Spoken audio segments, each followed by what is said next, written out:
우리 다 같이 일어나셔서 할렐루야 찬양대의 찬양에 맞춰 묵도드림으로 3월 둘째 주 낮 예배를 하나님께 드리겠습니다.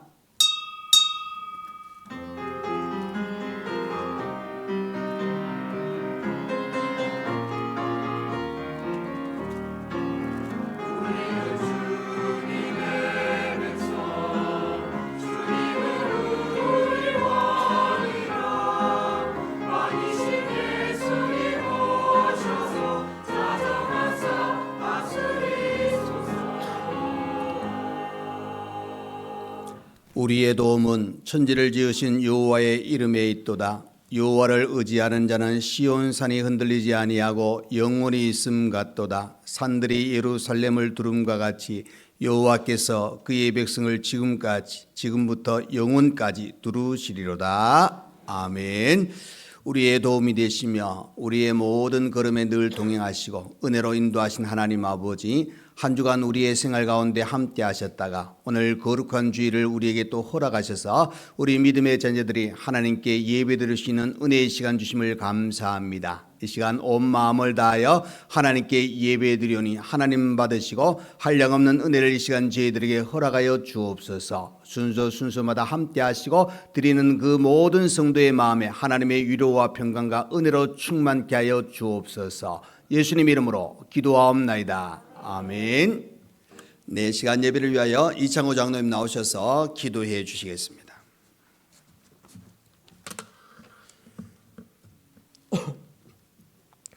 사랑과 은혜가 충만하신 하나님, 오늘도 거룩한 주일을 허락하시고 주님 앞에 나와 예배드리게 하심을 진심으로 감사드립니다. 한 주간도 주님의 은혜 가운데 살아갈 수 있도록 인도하시고 어떤 순간에도 주님을 기억하며 믿음으로 나아가게 하심에 감사와 찬송을 올려드립니다. 오늘 이 시간 우리의 마음을 모아 겸손히 예배드리오니 주님께서 우리의 예배를 들으시고 응답하여 주옵소서. 사랑의 하나님, 우리는 연약하여 때로는 주님의 뜻을 잊고 세상의 유혹에 흔들릴 때가 많았습니다. 주님을 의지한다고 하면서도 자신의 계획을 먼저 앞세우고 주님의 뜻을 구한다고 하면서도 기도보다 걱정이 앞설 때가 있었습니다. 또한 사랑을 실천한다고 하면서도 이웃을 미워하거나 판단하며 온전한 사랑을 실천하지 못했음을 고백합니다. 주님, 우리의 부족함을 용서하시고 다시 주님 앞에서 온전한 믿음으로 살아가도록 인도하여 주옵소서. 이 시간 우리의 죄를 내려놓고 주님의 은혜를 구하오니 주님께서 우리의 마음을 씻어주시고 새롭게 하여 주옵소서. 사랑의 하나님, 주님의 몸된 교회를 축복하시고 이 땅에서 빛과 소금의 역할을 온전히 잘 감당할 수 있도록 은혜를 베풀어 주옵소서. 우리 교회가 진리 위에 굳건히 서서 세상의 빛이 되게 하시고 주님의 사랑을 실천하는 교회 되게 하옵소서. 교회의 모든 사역 가운데 성령님께서 함께 하시고 모든 예배와 모임이 주님께 영광이 되게 하옵소서. 또한 이 나라와 민족을 위해 기도드립니다. 혼란한 시대 속에서도 주님께서 이 땅을 다스리시고 공의와 정의가 세워지도록 인도하여 주옵소서. 경제적인 어려움 속에서도 모든 국민이 희망을 잃지 않고 주님을 바라보며 살아가도록 은혜 내려 주옵소서. 주님, 우리 가정을 주님께 맡깁니다. 가정 안에 주님의 평강이 임하게 하시고 부부가 서로 사랑하고 존중하며 믿음 안에서 하나 되게 하옵소서. 자녀들을 주님의 손에 맡깁니다. 세상의 가치관이 아닌 주님의 말씀 위에 서서 바르게 성장하도록 인도하여 주시고 하나님의 꿈과 비전을 품고 살아가게 하옵소서. 경제적인 문제와 건강의 어려움으로 고통받고 있는 가정들이 있다면 주님께서 위로하여 주시고 모든 필요를 채워 주옵소서. 가정 안에서 기도가 회복되게 하시고 서로를 위해 중보하며 믿음의 가정을 채워가도록 인도하여 주옵소서. 주님, 이 시간 병상에서 고통받고 있는 성도들을 위해 기도드립니다. 주님의 치유의 손길을 다하여 주시고 육체적인 아픔뿐만 아니라 마음의 상처도 회복시켜 주옵소서. 경제적인 어려움과 관계의 갈등 속에서 고통받고 있는 이들에게도 주님의 위로와 평안을 내려 주시고 새로운 길을 열어 주옵소서. 주님께서 우리의 모든 필요를 아시고 가장 선한 길로 인도해 주실 줄 믿습니다. 어떠한 상황 속에서도 주님을 신뢰하며 살아나가도록 믿음을 다하여 주옵소서.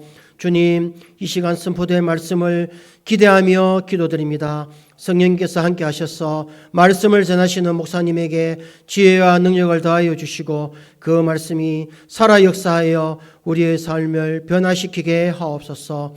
듣기만 하는 것이 아니라 그 말씀을 삶 속에서 실천하며 주님의 뜻을 따르는 삶을 살아가게 하옵소서.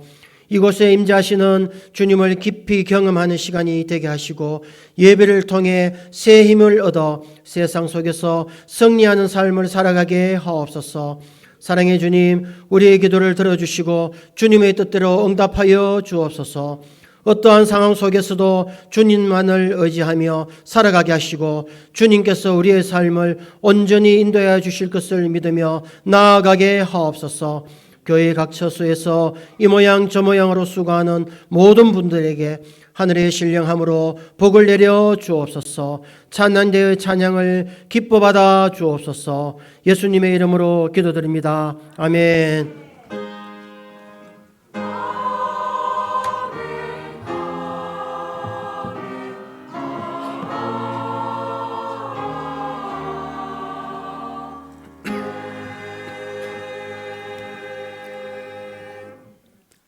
네, 이 시간 우리 하나님 말씀을 보시겠습니다. 하나님의 말씀은 신약성경 마태복음 11장 28절에서 30절 말씀입니다. 신약성경 17페이지가 되겠습니다.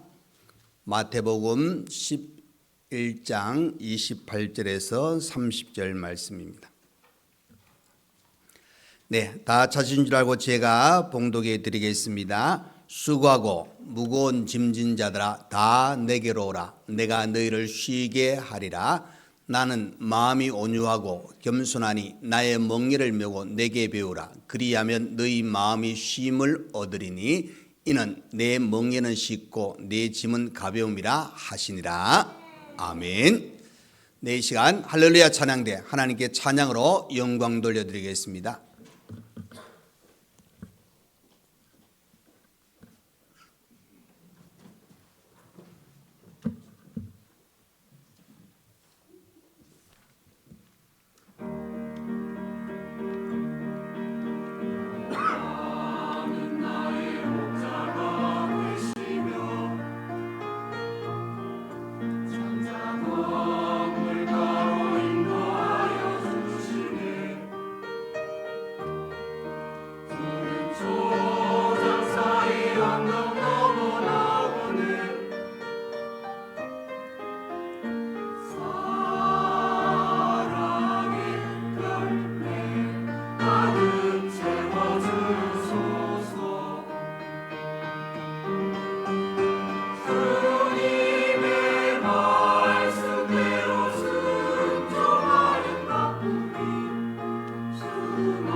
아멘.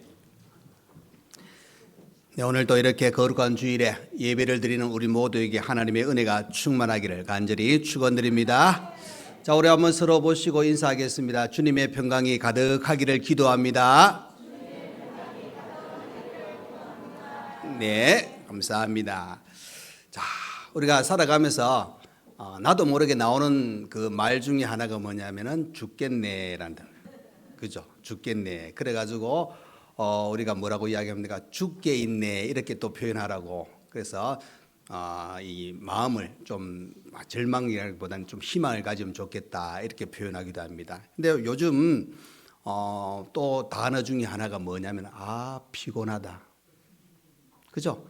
자고 일어나도 피곤하고 잠자도 피곤하고 먹어도 피곤하고 움직여도 피곤하고 쉬어도 피곤하고 많이 나옵니다. 그죠? 그래가지고 2018년 정도 한 신문사에서 이 피곤하다는 이것이 이렇게 또 이슈가 되어 가지고 이렇게 설문조사를 해 가지고 나온 통계가 뭐냐면은 한국인의 만성 피로가 선진국의 2배라는 겁니다. 만성 피로가. 그래 가지고 우리 한국 사람들은 만성 피로 증후군에 빠져 있다 이렇게 또 표현하기도 했거든요. 어떻게 보면은 우리 인생이 살아가면서 보이는 것보다 보이지 않는 무거운 짐이 우리를 자꾸 짓누르다 보니까 나도 모르게 이게 자꾸 깊은 나락에 떨어지는 그런 마음이 들기도 하고 실망하기도 하고, 그래서 이런 무거운 짐을 우리가 다 지고 살아간다 이렇게 또 표현하기도 합니다. 그래서 그 짐 속에는 뭐 질병의 짐도 될 수 있겠고, 가난의 짐도 될 수 있고, 걱정 근심의 짐도 될 수 있겠고, 이 수많은 사람들이 수고와 고통의 그 짐 가지고 우리가 또 눌리면서 살아가고 있다 이렇게 표현하기도 합니다. 그렇기 때문에 이제 어떻게 보면 피곤한 자에게 필요한 것은 휴식이죠. 그죠? 새로운 휴식이 있어야만 새로운 힘이 또 우리에게 찾아오기 마련이기 때문에, 그래서 하나님께서는 우리 인생들이 살아가는 데 있어서 이 24시간 중에 한 3분의 1 정도, 한 8시간 정도는 잠을 자서 우리 몸부터 모든 것들이 잠시 멈추고 새롭게 힘을 얻을 수 있는 그런 시간을 가질 또 우리의 몸을 그렇게 만들어 놨습니다. 그래서 여러분 한 7시간, 8시간 정도 자야 된다 그러는데, 저도 이렇게 보니까 7시간, 8시간 자느냐 안 자는 것 같아요.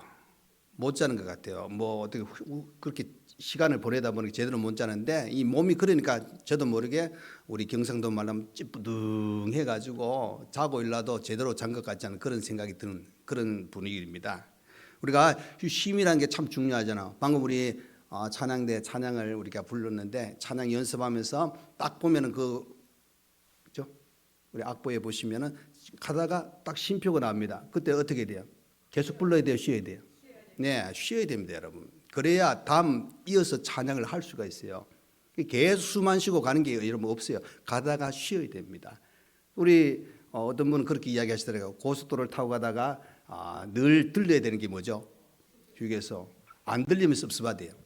휴게소는 들러야 되고, 들러가지고 차를 마시든지 뭐 호두과자를 사 먹든지 그렇게 하라고 있는 게 휴게소라 그렇게 이야기하더라고요. 그래서 우리가 이 땅에 살면서 우리가 분명히 여러 가지 알게 모르게 내가 지고 있는 짐들이 많기 때문에 좀 쉬어야 되는 그런 시간이 필요한데, 자, 오늘 주님께서 우리에게 말씀하셨습니다. 바로 이렇게 힘들고 어렵게 살아가는 우리들에게 이제 주님께서 우리를 초청하는 메시지가 오늘 본문의 말씀입니다.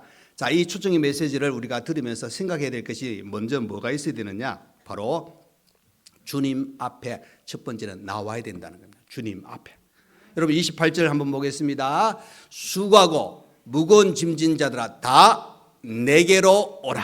내게로 오라. 내가 너희를 쉬게 하리라 그랬습니다. 여러분 우리 주님의 초청이 있다는 겁니다. 여기는 뭐 차별이 없습니다. 남녀 구별이 없고 남녀노소 뭐 가난한 자 또 부자 못 배운 사람 잘 배운 사람 이게 다 거기에 제한을 두지 않습니다. 중요한 거는 주님께서 자 다 내게로 오라 하고 주님께서 초청하고 있다는 사실입니다. 그래서 그 28절의 출발을 초청하시면서 뭐라고 이야기하느냐? 수고하고 무거운 짐진 자들아. 수고하고 무거운 짐진 자들아 하고 그렇게 이야기합니다. 그러니까 여러분 인생의 본질은 이렇게 수고하고 무거운 짐을 진 우리의 인생이라는 것을 다시 한번 이야기해 주고 있습니다. 당시 예수님께서 유대인들을 향해서 이 말씀을 하셨는데, 이 말씀의 내용 속에는 유대인들이 당시에는 여러 가지 무거운 짐을 지고 있다는 겁니다. 그것은 뭐냐면은 바로 자기들의 그 선조들이 내려오는 전통적인 그 사상, 그 전통적인 그 사상 때문에 자기들의 삶이 어떻게 보면은 평안이 있는 것이 아니라 그 전통적인 짐이 있어가지고 너무 무거운 그런 상태의 모습이고, 또 율법의 짐을 지고 있었습니다. 유전의 짐을 지고 있었고, 바리새인들은 유대인들로 하여금 그것을 꼭 지켜야 된다고 계속 강조하고 있으니까 이 들을 때마다 이 평안이 오는 것이 아니라 무거운 짐으로 그들에게 찾아왔다는 겁니다. 그래서 그런 힘든 그런 상황 속에서도 유대인들이 또 하나의 짐이 있습니다. 그것은 바로 로마 나라의 바로 지배받고 있기 때문에 속국으로서 너무너무 힘든 그런 시간을 지니고 있다는 겁니다. 그래서 주님께서 말씀하시는 겁니다. 수고하고 무거운 짐진 자들아 다 내게로 오라, 내가 너희를 쉬게 하리라 그랬습니다. 자, 이게 이렇게 수고하고 무거운 짐진 자를 우리 주님께서 초청하고 있는데, 이것은 바로 세상에서 행복을 찾으려고 노력하다가 지친 사람들, 또 선해지려고 노력하다가 절망에 빠진 사람들, 내가 무엇인가 추구하고 목표를 이루려고 했는데 그 목표에 이루지 못해가지고 실망한 사람들, 다양한 여러 부류들을 향해서 자, 이제 무거운 짐진 자들아 다 내게로 오라. 그 중에 이 무거운 짐의 어떤 핵심은 무엇입니까? 죄짐을 지고 가는 너희들을 내게 오라, 그렇게 말씀하고 있는 겁니다. 그래서 예수님께서 이 땅에 오셔서 자, 내가 누구를 부르러 왔는지 너희들 아느냐? 그러면서 하신 말씀이 바로 마태복음 9장 13절입니다. 이런 말씀하시죠. 너희는 가서 내가 긍휼을 원하고 제사를 원하지 아니하노라 하신 뜻이 무엇인지 배우라.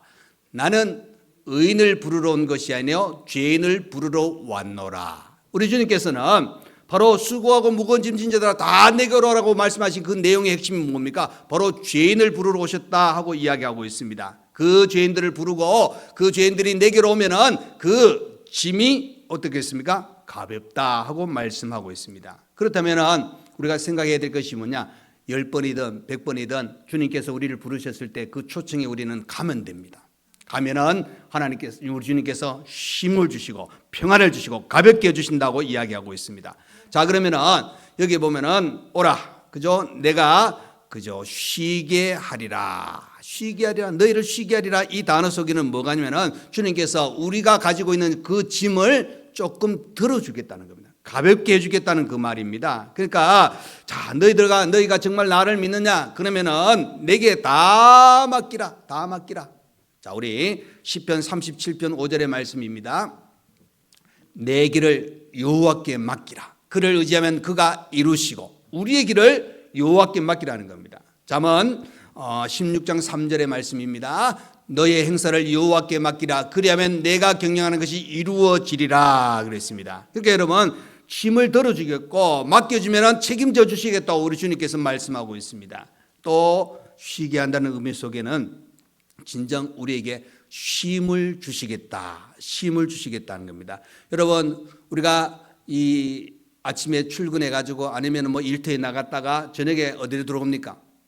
집으로 들어오지 않습니까? 집에 들어와서 이제 뭐 씻고 뭐 식사하고 씻고 난 후에 어떻게 하면 그때부터는 다음 날 출근할 때 일할 때까지는 조금 쉬는 시간이 있잖아요. 육신의 그런 쉼을 우리가 지내고 있습니다. 더불어서 우리에게는 바로 이 영적인 쉼도 필요하다는 겁니다. 그래서 우리 주님께 나올 때에 우리 주님께서는 내게 평안을 주시겠다. 그 평안은 어떤 평안입니까? 요한복음 14장 27절에 가보시면은 이렇게 이야기합니다. 이 평안은 세상이 주는 것 같지 아니하다. 영원한 평안을 우리에게 주시겠다고. 누구에게 나오면? 우리 주님께 나오면 그것이 가능하다고 이야기해 주고 있는 겁니다. 그래서 내가 평안을 주는데 그 평안은 무엇입니까? 죄에서부터 우리가 영적인 해방을 누리겠다 하는 사실을, 죄의 구속에서, 율법의 구속에서 이제 율법의 마침 되신 예수 그리스도를 통해서 그가 영원한 평안, 해방을 누릴 수 있는 그런 은혜의 자리에 들어갈 수 있는 겁니다. 그런데 그 은혜의 자리에 들어가기 위해서 오늘 주신 말씀을 기억하셔야 됩니다. 수고하고 무거운 짐진 자들아 다 내게로 오라. 우리 주님께 나와야 됩니다. 주님께 나와야만 이 쉼이 우리에게 찾아온다 하는 사실로 가르쳐주고 있습니다. 그래서 여러분, 세상에 많은 사람들은 죄의 짐을 지고 갑니다. 우리도 죄의 짐을 지고 있었습니다. 그러나 우리 주님의 초대에 응하여서 우리가 예수를 믿음으로 그 죄에서 속량함을 받고 하나님의 자녀되고 평안과 위로와 은혜 속에 살아가게 된 존재가 저와 여러분입니다. 저와 여러분이 이런 초대에 응하였고 이렇게 살아가는 정말 하나님의 자녀로 살아갈 때에 오늘 주님께서 이제 29절부터 말씀하시는데 뭐냐? 내게 배우라. 자, 너희들 내가 초토했는데 왔지 않느냐? 자, 너희들이 그 울타리 안에서 살아가면서 그 평안을 누리며 살아가는 데 있어서 이것은 꼭 배워야 된다. 그것을 우리에게 가르치고 있는데 그것이 무엇입니까? 두 번째는 온유입니다, 여러분. 온유. 그죠? 이 온유한 자가 복이 있다 하고 마태복음 5장에 말씀하고 있는데, 여러분 그 온유의 뜻이 어디서 출발되어지냐면은 구약 성경에, 그죠? 히브리어의 아나라는 그 히브리어 뜻이 단어가 있는데 그 뜻이 뭐냐면은 고통스럽다, 괴롭다, 환난을 받는다 하는 거기에서 나왔어요. 여러분 보세요. 고통, 괴로움, 환난인데 온유하고 이렇게 생각하면 맞지 않잖아요. 근데 왜 그 온유라는 단어가 거기서 출발되어지느냐? 자, 평상시에, 그죠? 그 사람의 성격이라든지 그 사람의 성품을 잘 모릅니다. 그냥 이렇게 한번 보고 또 그냥 겉모양만 보기 때문에. 그런데 극적인 어떤 환난이나 또 나를 막 공격하는 이런 상황이 찾아왔을 때에 이 본 성품이 나오게 되거든요. 근데 이 온유라는 그 의미 속에는 뭐냐면은 내가 힘들고 어려운 그 순간 내가 공격을 받아도 그 공격 속에 내가 주님을 더 의지하는 마음을 가지고 이제는 내 성품이 아니라 주님의 마음을 가지고 살아가는, 그래서 그 상대방을 향해서 내가 어떤 마음을 품고 있느냐, 바로 마태복음 5장 39절 이하에 나오는 그 말씀 속에 이것이 나옵니다. 그것이 뭐냐면은 바로 한번 보겠습니다.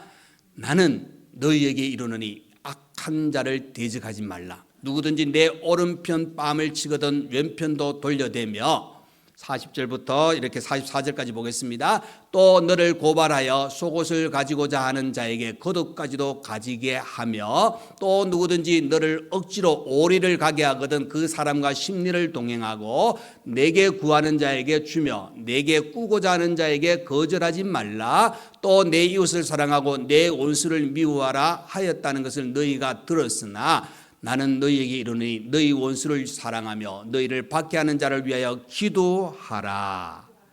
자, 보십시오, 여러분.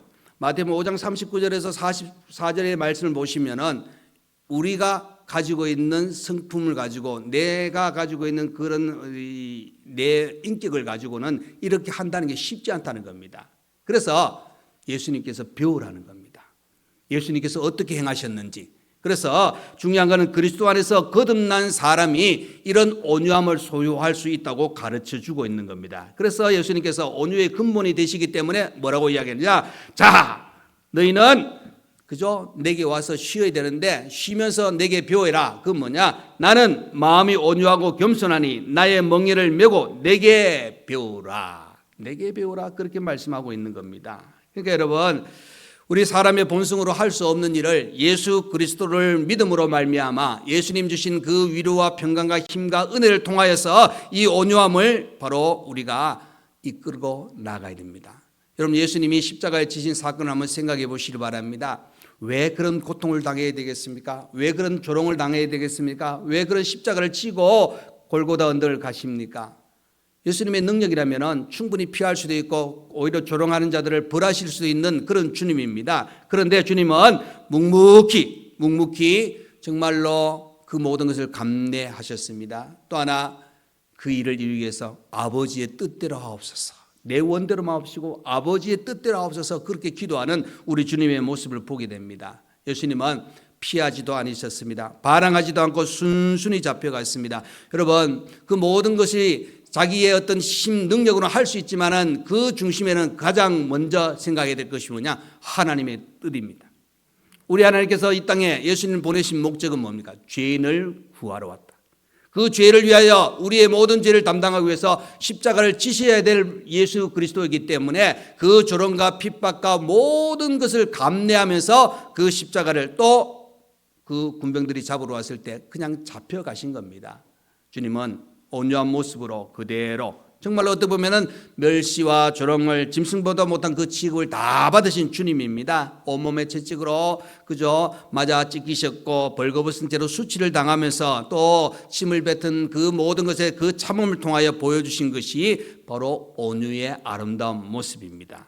그래서 베드로는 그 주님의 그 온유한 모습을 이렇게 표현합니다. 베드로전서 2장 22절 23절입니다.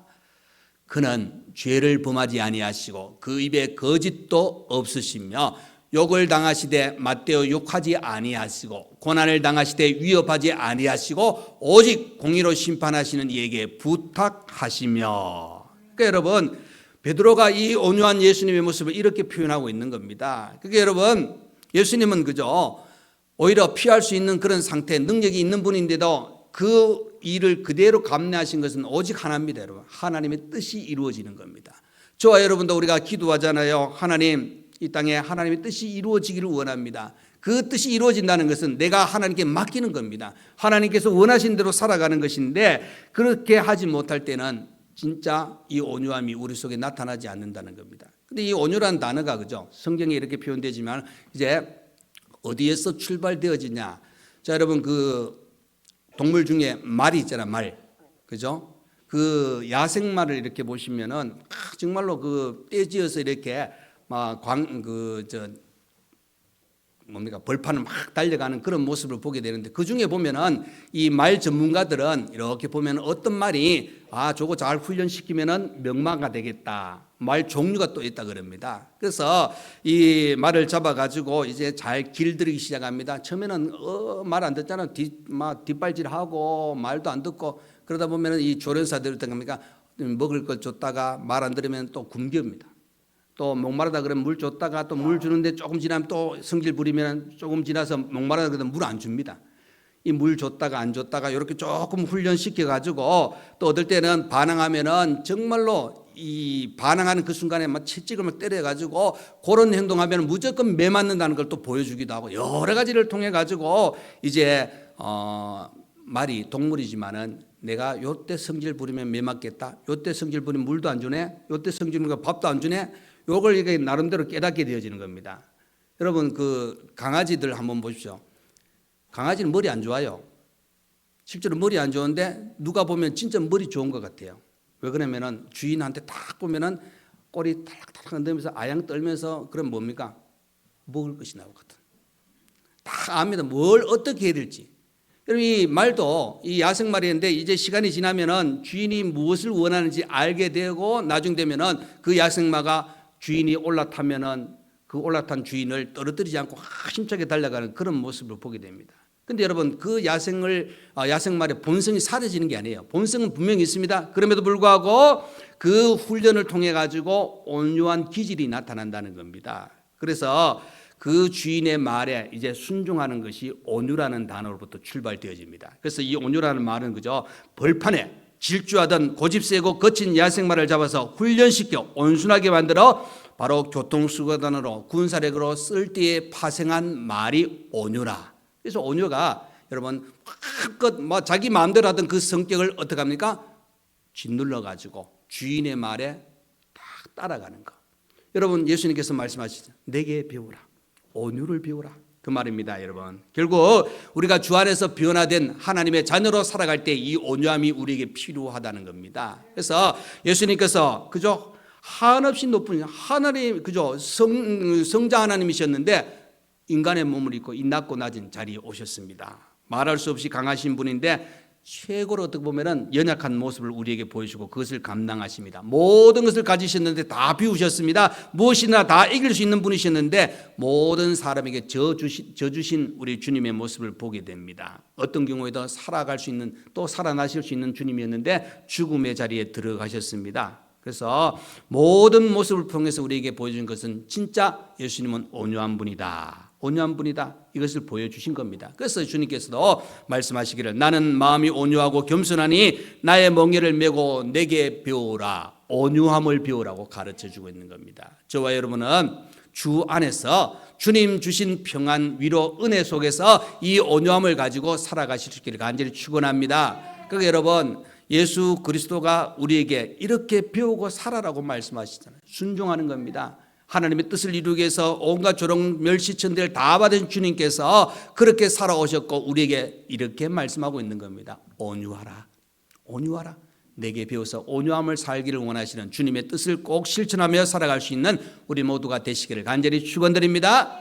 자, 세 번째로 우리에게 배우라고 가르친 게 뭐냐? 겸손입니다, 여러분. 이 겸손이라는 단어가 그죠? 성경에 40번 나와요. 40번 나오는데 성자 프란시스가 이제 제자들과 이렇게 대화하는 속에서 제자가 물어봤어요. 선생님, 겸손은 무엇입니까? 이 겸손이 무엇인지 이렇게 물어보는 제자에게 프란시스가 이렇게 대답합니다. 겸손이란 하나님의 시선으로, 하나님의 눈으로 자신을 바라보는 것이다. 하나님의 시선으로. 그러니까 여러분, 인간적인 어떤 상대적인 그런 비교를 하는 것이 아니라 전능하신 하나님의 시선으로 바라보는 것이다. 그래서 여러분, 우리는 항상 우리 스스로하고 상대방하고 비교하면은 내가 좀 우울하다 싶으면 난 다 된 것 같이 그런 생각이 듭니다. 그러나 여러분, 하나님의 시선으로 우리를 한번 바라보십시오. 나의 모습은 어떤 모습인가? 베드로전서 5장 6절입니다, 여러분. 그러므로 하나님의 능하신 손 아래서 겸손하라. 때가 되면 너희를 높이시리라. 하나님의 그 능하신 손 아래서. 그러니까 여러분, 진짜 겸손은 그죠? 하나님 앞에서 내 위치를 인정하고 또 그 뜻에 순종할 때 하나님께서는 때가 되면 우리를 높여주시는 겁니다. 높여주신다. 우리의 능력과 한계를 인식하고 우리는 하나님이 아니면 안 됩니다. 하나님께서 내 길을 열어주셔야 됩니다. 하나님이 내 길을 인도하여 주셔야 됩니다 하는 이 믿음을 가지고 살아가셔야 됩니다. 미가서 6장 8절입니다. 사람아, 주께서 선한 것이 무엇임을 내게 보이셨나니 여호와께서 내게 구하시는 것은 오직 정의를 향하여 인자를 사랑하며 겸손하게 내 하나님과 함께 행하는 것이 아니냐. 여러분, 겸손하게 하나님과 함께 행하는 그런 삶이 우리에게 필요하다는 겁니다. 그래서 예수님은 하나님의 뜻을 이루는 그 삶에 초점을 맞춰 그 겸손의 아름다운 모범을 우리에게 보여주신 겁니다. 그래서 하나님의 아들 되심에도 불구하고 낮고 천한 이 땅에 오시고 우리의 죄를 위해서 고난을 당하셨습니다. 우리의 죄를 위해서 십자가에 예수 그리스도가 죽으셨다는 사실입니다. 그 겸손의 모습. 그래서 사도 바울은 빌립보서 2장 5절부터 8절까지 이렇게 예수님에 대해서 이야기합니다. 너희 안에 이 마음을 품으라. 곧 그리스도 예수의 마음이니 그는 근본 하나님의 본체시나 하나님과 동등됨을 취할 것으로 여기지 아니하시고 오히려 자기를 비워 종의 형체를 가지사 사람들과 같이 되셨고 사람의 모양으로 나타나사 자기를 낮추시고 죽기까지 복종하셨으니 곧 십자가에 죽으심이라. 그러니까 여러분, 예수님은 이런 자리에 들어가셨습니다. 우리를 위해서 희생하셨습니다. 그 희생의 모든 것들은 정말로 자기의 위치에서 누릴 것을 누리는 것이 아니라 우리를 위한 그 희생을 통하여서 모든 것을 보여주신 우리 주님께서 우리에게 이제 내게 배우라, 이 겸손을 배우라 하고 있습니다. 거기 보시면은 나의 멍에를 보고 내게 배우라 하고 이렇게 이야기합니다. 그런데 이 멍에하고 겸손하고 이렇게 연관시켜서 표현합니다. 왜 그러냐면은 예수님께서 십자가를 지실 때 그 잡혀가시면서 십자가 지시는 그 상황을 잘 보시면은 정말로 말로 할 수 없는 고통, 어떨 때는 조롱, 멸시 당하셨잖아요. 근데 그 주님께서 그것을 묵묵히 감내하셔서 받아들였습니다. 그게 여러분, 그 온갖 그죠 억눌려 억울하게 업신여김을 당하였던 이 모든 것을 지셨다는 겁니다. 지시고 이기셨습니다. 그것을 보여주시면서 겸손하라고 우리에게 가르쳐주고 있는 겁니다. 심지어 여러분, 예수님의 그저 옷을 가지고 제비를 뽑고 예수님의 허리에 창을 찌르는 그런 모습이 있었잖아요. 그럴 때 예수님께서 뭐라고 이야기하시느냐? 누가복음 23장 34절입니다, 여러분. 이에 예수께서 이르시되 아버지, 저들을 사하여 주옵소서. 자기들이 하는 것을 알지 못함이니이다 하시더라. 그들이 그의 옷을 나눠 제비 뽑을세. 그러면 이 예수님 두고 십자가에 못 박히신 그 예수님 두고 했던 그 행동 자체가 엄청나게 어떻게 보면 예수님 마음을 상하게 했잖아요. 그런데 예수님께서 그들을 위해서 오히려 기도하시는 그런 모습을 보게 됩니다. 진짜 예수님은 우리에게 겸손의 모습을 보여주셨어요. 이 겸손이 여러분의 겸손이 되시기를 간절히 축원합니다.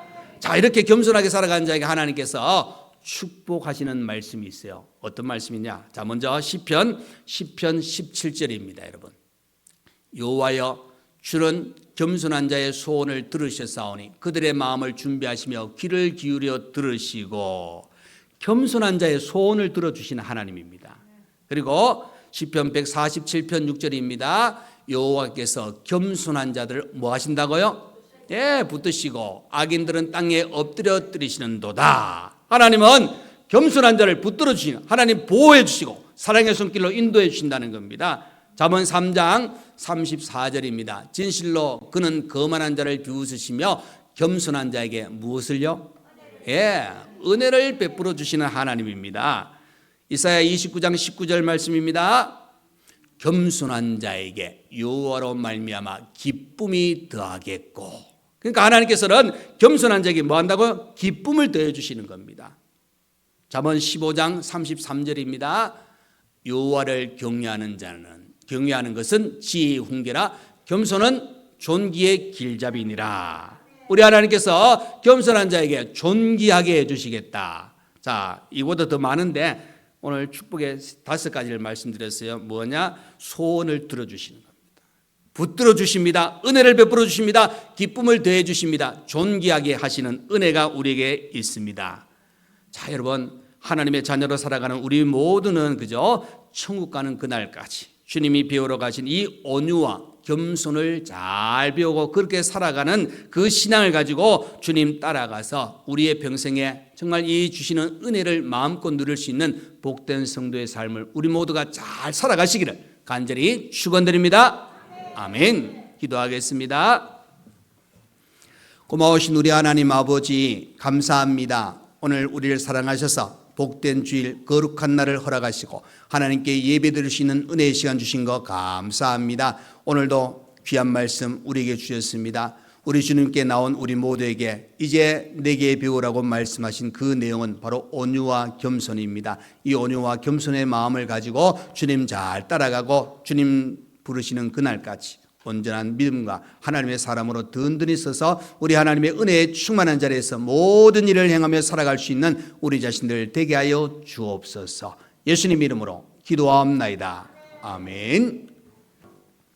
이제는 우리 주 예수 그리스도의 은혜와 우리 하나님 아버지의 크신 사랑과 성령의 위로 감동 감화 교통하여 주심이 오늘 주신 말씀에 의지하여 우리 주님께 나온 우리 믿음의 이 걸음걸음에 이제 온유와 겸손의 그 모든 뜻을 이루어 나가 하나님과 늘 동행하기에 또 하나님의 사랑 속에 살아가기에 부족함이 없는 그런 삶을 살기로 원하는 모든 성도와 가정과 우리 교회 위에 또 몸이 아픈 분들과 배움에 있는 모든 학생들 위에 또 이렇게 멀리 스리랑카에서 또 이곳 한국에 와서 생활하는 귀한 두 청년 위에 주일을 맞이해서 봉사하는 모든 손길들 위에 이제로부터 영원토록 함께 있을지어다. 아멘.